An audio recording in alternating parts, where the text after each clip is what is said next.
బాబు గారు మోడీ పక్షమే, జగన్ గారు మోడీ పక్షమే, పవన్ గారు మోడీ పక్షమే. మరి అంతా పాలక పక్షమైనప్పుడు ప్రతిపక్ష పాత్ర ప్రజా సమస్యల మీద మాట్లాడాలి, నిలదీయాలి, కొట్లాడాలి అని అంటే ఒక నాయకులు కావాలి. ఆ నాయకురాలే వైఎస్ షర్మిల.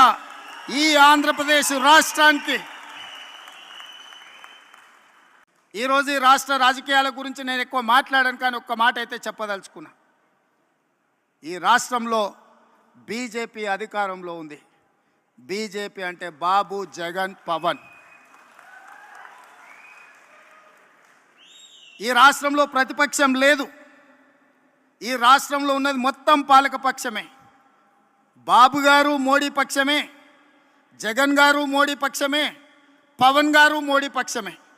మరి అంతా పాలక పక్షమైనప్పుడు ప్రతిపక్ష పాత్ర ప్రజా సమస్యల మీద మాట్లాడాలి, నిలదీయాలి, కొట్లాడాలి అని అంటే ఒక నాయకులు కావాలి. ఆ నాయకురాలే వైఎస్ షర్మిల. ఈ ఆంధ్రప్రదేశ్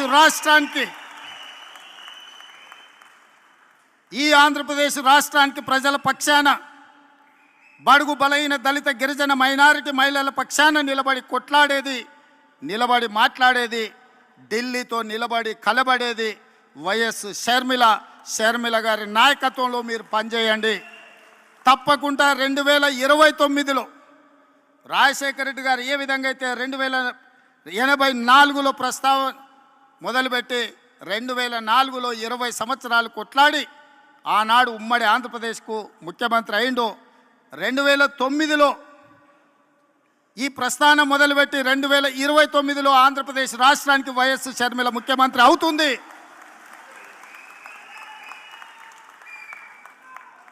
కార్యకర్తల త్యాగం, వైఎస్ షర్మిల పోరాటం ఊరికే పోదు. ప్రజలు నిశితంగా గమనిస్తున్నారు. 2029లో ఈ దేశానికి రాహుల్ గాంధీ గారు ప్రధానమంత్రి అవుతారు. ఆంధ్రప్రదేశ్లో కాంగ్రెస్ పార్టీ అధికారంలోకి వస్తుంది. ఇదే వైఎస్ఆర్ చివరి కోరిక. ఈరోజు చాలామంది ఆయన పేరు మీద అన్ని రకాల లబ్ధి పొంది